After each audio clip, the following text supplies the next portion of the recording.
Hello, it's Mandy from Sunflowers and Doors. Welcome back to my channel. I hope you're all well. I hope you've had better weather than we've had in Wales today. It's been torrential rain and really high gale winds. You can tell winter's on its way. But today we're all nice and warm and cosy inside, and I'm just going to take the opportunity to take you through a really simple project. It's a flip over multi-pocket piece that you can include within your journals. You can even use it as a standalone piece for happy mail or sending, anything basically. It's going to start with a piece of 12 by 12. This is from the Tim Holtz collection. I think this one is either the wallflower or the memorandum, but I will check and I will put that in the details below. I've got a couple of extra bits here which we're going to use for this project, but the main base comes from this beautiful piece. What we're going to do though, we're going to start by cutting this into 3 parts.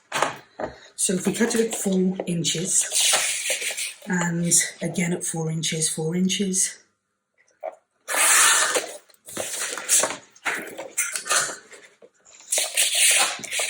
I mean, if you wanted to do a bigger piece, go for it. If you wanted a smaller piece, then that's just as well too. I just kind of like to be able to get as much out of a piece as possible. And I'll cut it into 3 pieces. We can get 2 projects and use some of it for the pockets and the text. Okay, so we're going to start with this particular piece here. And this design is the one I want on the front. So this is going to be my main design. What you do have to do is be careful of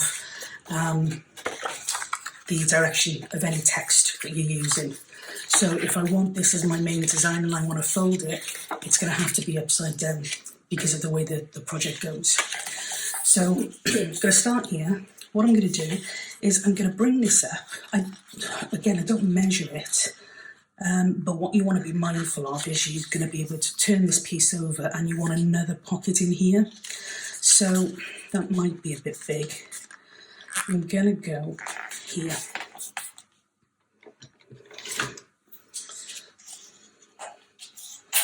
And just tighten that crease. I'm going to turn this piece over as well. But again, we're going to put another pocket in here, so just be mindful that you need some space for that. I'm going to leave, luckily this has got some grids on it, so I'm going to leave 2 of those for the pocket. I want at least 2 above, so I'm going to fold it at about this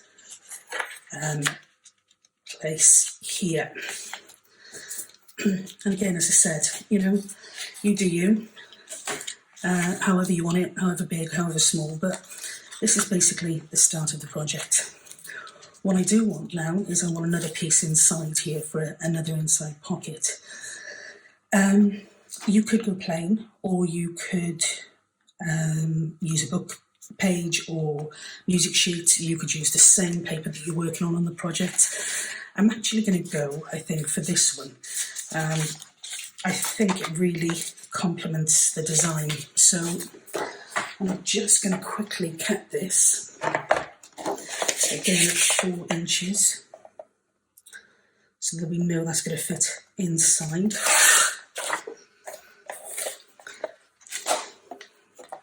And I'm going to measure here just to see how much of this I need. Okay, so I think we said we wanted it to come up 1, 2. I think I'm going to probably want it about here. So I'm just going to mark this. And I am going to just take this extra bit off. Excuse the cutter, they're so big and bulky, but it's great. It does the job, it never seems to catch. Okay, so this technically is going to go inside here. And this is what you're going to end with. I mean, it doesn't matter that this is inside right and upside down. You're only going to see that when you go into your pocket. But we'll have 1 pocket here, and we'll have another pocket here, and then we'll have the front that comes down. Okay, so I like to round the corners.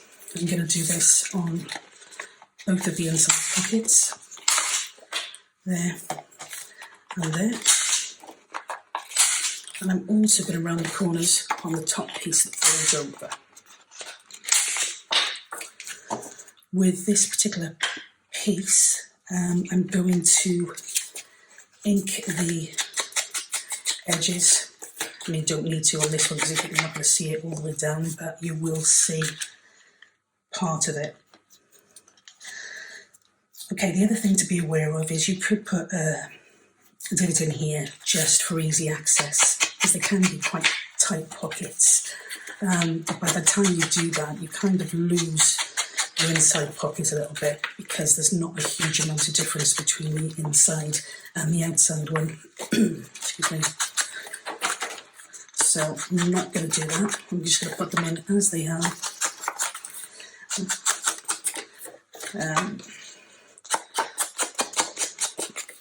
Just like that. So we've got our inside pocket here, our outside pocket here, and we've got our fold down. Just going to glue these two in place quickly. You can stitch this. I have stitched around. I think I've got an example of one here actually. This one here, this was really, really basic when I used a piece of kit from Rachel and Bella on the inside here, but I basically stitched all the way down here. And it does look really effective, but sometimes you can get a messy stitch on the back. And sometimes I stitch the wrong thing and end up in a bit of a pickle. So I'm not going to stitch this. A new tip for my glue. I'm still getting used to it. It's really strange. We're going to glue both sides. We don't need to glue the bottom because it's got nowhere to go. Because of this piece that's going to flip up, that will automatically be the bottom stop, if you like. What I am doing is I'm affixing that, but not directly on this crease line here, because you want to be able, for this to be able to fold up really comfortably. Okay, so that's our first pocket. I should feel like you need to be Superman to be able to squeeze this. I thought it was going to be an easy option, but I think only time will tell.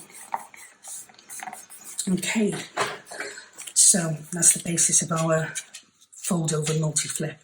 What we're going to do now is basically just decide where else we want some pockets, where else they would be useful. I like having a pocket on the front, but again, this paper is really, really, really pretty, so I'm a little bit loath to cover all of that up. So we're going to start with the back. Now, because this is upside down, it's a great opportunity to put a pocket here. And I quite like this piece here with the top being slightly darker. I think that fits really well.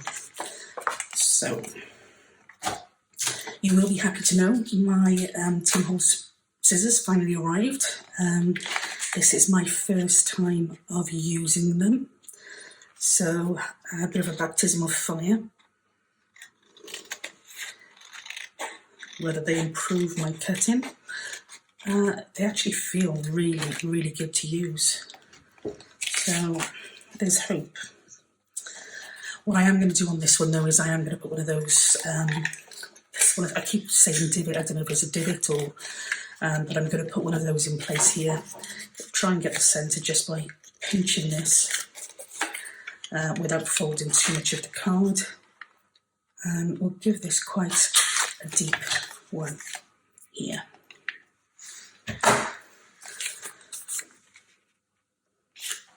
Great, okay. So again, just going to ink around the edges. Probably starting to get used to that now with my videos. It's quite addictive and it's therapeutic as well. If you're feeling a little bit frustrated, get the old ink out and do some dabbing. Okay.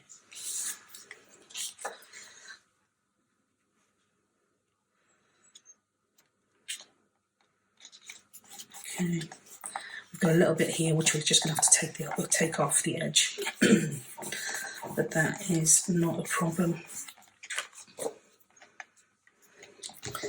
Except you get ink. I'm not actually going to cut it yet because I don't want to cut it while the glue's dry. So I messed up my last set of scissors. Okay, so we've got a nice deep pocket here. I think I'd also like to put just a really small little pocket in there. That is going to be way too big, but I can cut a piece off that, and I think that would look quite good. This is, I always forget that this flap moves up, so this is how not to use your paper cutter.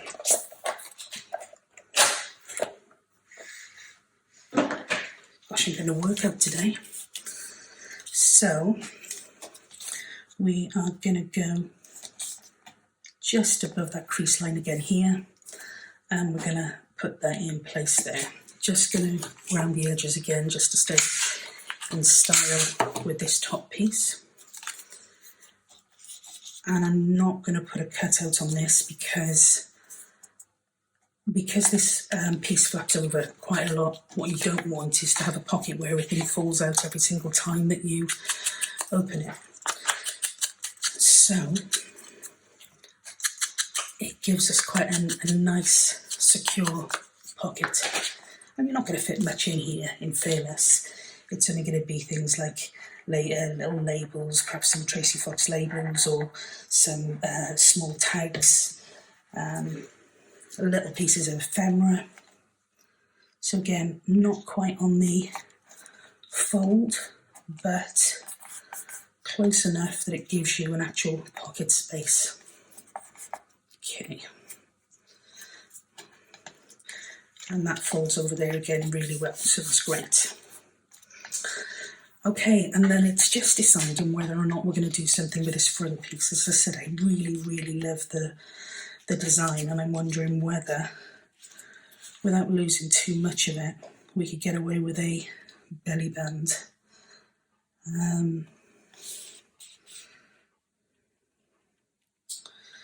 Or a pocket.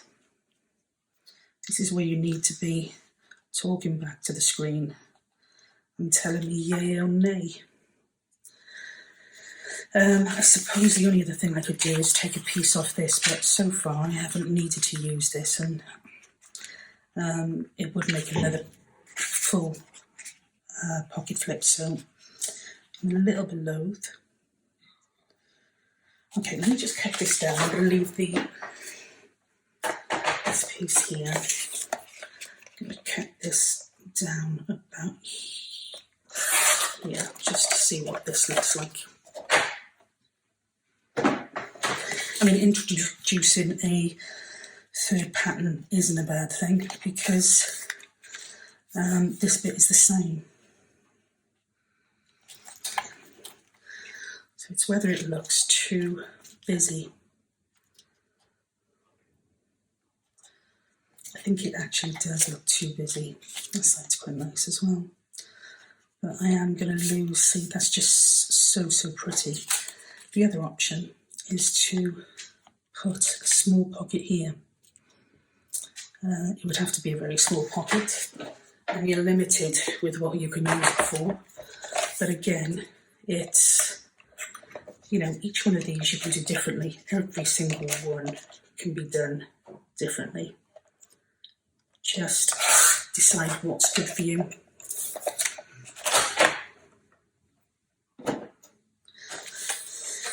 Okay, so that would go there like that, or like that. I'm definitely liking this side better. Okay, so just going to make the edges before we pin that on.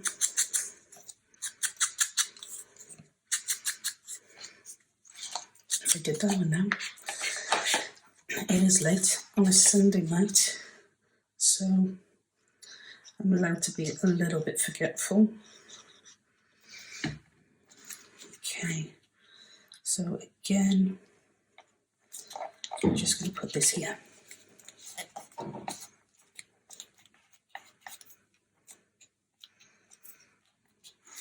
Right. Okay, we're just going to come behind and cut off some of these excess bits that shouldn't be there. Gosh, these scissors really are great. And no, I'm not being paid to give a review. I just want the glue to dry on that bit before I take it over. Okay.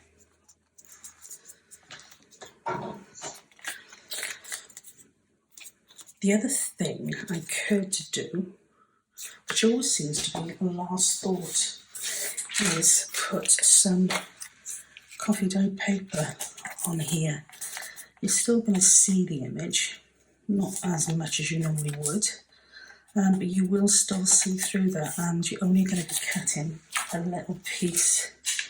We don't want it to be that big. So let's have a go. You can always change your mind. In fairness, that is the great thing about crafting, especially junk journaling, is that you genuinely do not need to know what you're doing all that sounds terrible, to know what you're doing all the time. You genuinely don't need to be really prescriptive. You can just go with the flow. I think sometimes some of your better pieces come out when you take that kind of attitude. So it's quite a messy piece of coffee dyed paper.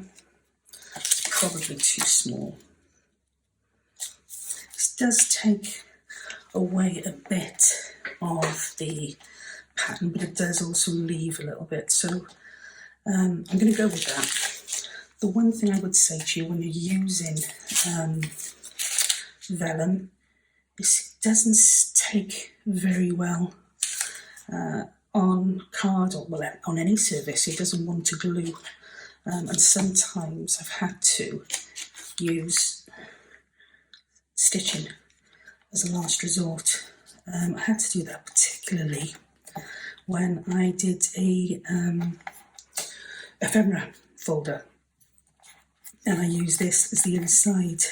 So what I tend to do now is a nice little bit of broken paper, but again it's junk journaling, so it's all good. What I tend to do now is just do a little bit at a time, and if you really work it, the glue into it, you can get away without any stitching. Literally just working it into your page. There's left any there. Yeah, just a little bit there. And again, work it. You need to work it in small pieces, because otherwise your paper kind of like wrinkles up, and you're left with not a particularly attractive piece. You know, some of you like coffee dyed paper, some may not. I love it. But in essence, that is our multi-flip or our flip over multi-pocket. We've got a small pocket here, as I said, great for ephemera pieces, great for tickets, tags. The Tim Holtz tickets fit in there really nicely. We've got another small little pocket here. We've got a pocket in here and a pocket here. Now these two are really deep pockets. They go down the full length of the card. But if you're using a thinner piece on this inside here, something like a music sheet or an older piece of book page, you may want to reinforce that with some washi tape. So just be aware. This piece here again is quite sturdy. This piece here, you know, you are going to be limited to what you can put in there. You're not going to be able to bulk it right up, but then you wouldn't want to with this piece in particular. And then again, we've got this really nice deep pocket on the back with easy access. So I'm just going to take this bit off now it's dried, Apologies if you can see the top of my head. And that basically is it. And you can do them in all designs. And this one I just thought was really fun. But I realised it, yeah, might not be the most user-friendly, but you can do them basic, or you can jazz them up as much as you would like. But that, in essence, is our project for today. I hope you enjoyed it, and I hope it's something that you'll find useful in your journals. Take care for now. Bye.